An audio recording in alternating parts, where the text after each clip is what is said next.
How to Create a Glitch Monologues Season 13 Chapter 3. This is Season 13 of How to Create a Glitch in the Matrix Monologues Episode 3. In this episode we will be talking about the principle of conservation in broader detail. In an earlier episode, we talked about 4 principles governing reality, which included the principle of conservation. This principle, as explained in Season 2 Episode 2, determines that identity is not created or destroyed. For every impulse that is repressed, there is a reality in which it occurs. Every person has 9 different forms, existing in distinct nested realities, where every impulse held by the individual unconsciously is actively expressed. Now, for further information about conservation, please review Season 2 Episode 2 of the Monologues. Today, we will be talking about an entirely different form of conservation, namely, the balance between reward and punishment, work and play. These thoughts must be preceded by a brief discussion of the principle all is one, or all is one, which posits that we are all one consciousness, fragmented, yes, multiplicitous, yes, but one. Taking these two principles together tells us that all pain and pleasure, work and play, is zero-sum.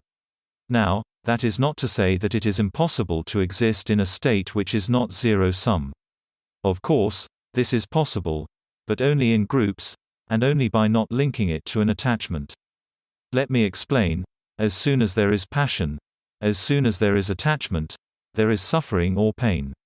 For every self which experiences the pleasure of attachment, there is a balance in another not possessing it, and suffering for it. For example, let us say that you are in love with a woman. Now, you get together and spend 6 months enjoying each other intimately. During this 6 months, that pleasure is paid for in suffering by another suitor who also loves her, but lost the chance to be with her. The more suffering felt by another, the more passion will fill you.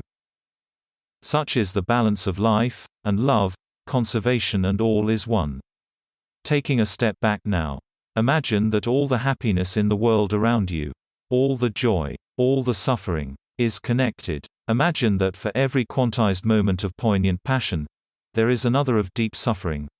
If you start to see reality this way, then and only then will you understand the appeal of religions like Christianity, where the sins of the many were paid for by His blood.